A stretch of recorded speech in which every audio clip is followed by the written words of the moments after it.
23 मार्च 1931 Lahore jail, एक सन्नाटा जो आज़ादी के इतिहास में हमेशा गूंजता रहेगा।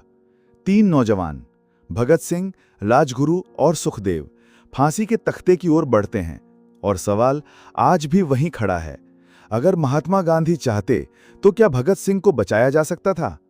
क्या वाकई उन्होंने कोशिश की थी या सब कुछ राजनीति के नीचे दबा दिया गया? भगत सिंह पर आरोप था कि उन्होंने ब्रिटिश पुलिस अफसर जॉन सॉन्डर्स की हत्या की थी। उन पर और उनके साथियों पर लाहौर षड्यंत्र केस चला। फैसला आया फांसी, मगर यह फैसला कानूनी प्रक्रिया से ज्यादा एक राजनीतिक शो था। न पूरी सुनवाई, न अपील का हक। और जिस दिन फांसी होनी थी 24 मार्च, उससे एक दिन पहले ही 23 मार्च को रात में फांसी दे दी गई, चुपचाप, बिना किसी सार्वजनिक सूचना के। इतिहास में शायद ही कोई ऐसा क्षण होगा जहां पूरे देश की सांसें एक साथ रुकी हों। उसी वक्त गांधी ब्रिटिश सरकार से समझौते की बातचीत में व्यस्त थे। 5 मार्च 1931 को उन्होंने लॉर्ड इरविन के साथ गांधी-इरविन समझौता साइन किया, जिसके तहत असहयोग आंदोलन स्थगित हुआ और कई राजनीतिक कैदी रिहा हुए। लेकिन इस समझौते में भगत सिंह, राजगुरु और सुखदेव के लिए कोई जिक्र नहीं था। यही बात बन गई गांधी के विरोध का सबसे बड़ा कारण।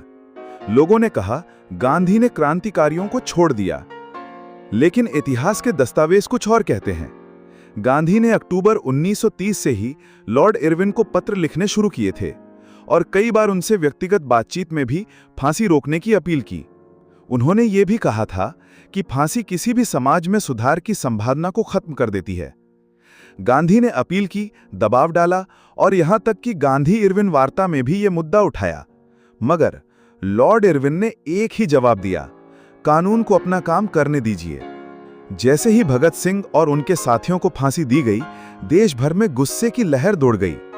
कराची कांग्रेस अधिवेशन में जहां गांधी पहुंचे, नारे लगे, गांधी वापस जाओ। युवाओं ने उन पर सीधा आरोप लगाया कि उन्होंने कुछ नहीं किया और जो किया वो भी काफी नहीं था। गांधी ने जवाब दिया, मैंने वो सब किया जो मैं अपने सिद्धांतों के अंतर्गत कर सकता था, मगर जनता मानने को तैयार नहीं थी। अब कल्पना कीजिए, अगर गांधी सफल हो जाते, भगत सिंह की फांसी रुक जाती, तो क्या होता? भारत की राजनीति शायद बदल जाती। भगत सिंह जैसे क्रांतिकारी जीवित रहते तो युवा आंदोलन को एक जिंदा प्रतीक मिलता। हो सकता है कांग्रेस और क्रांतिकारी संगठनों के बीच नई साझेदारी बनती, या फिर दो विचारधाराओं की खाई और गहरी हो जाती।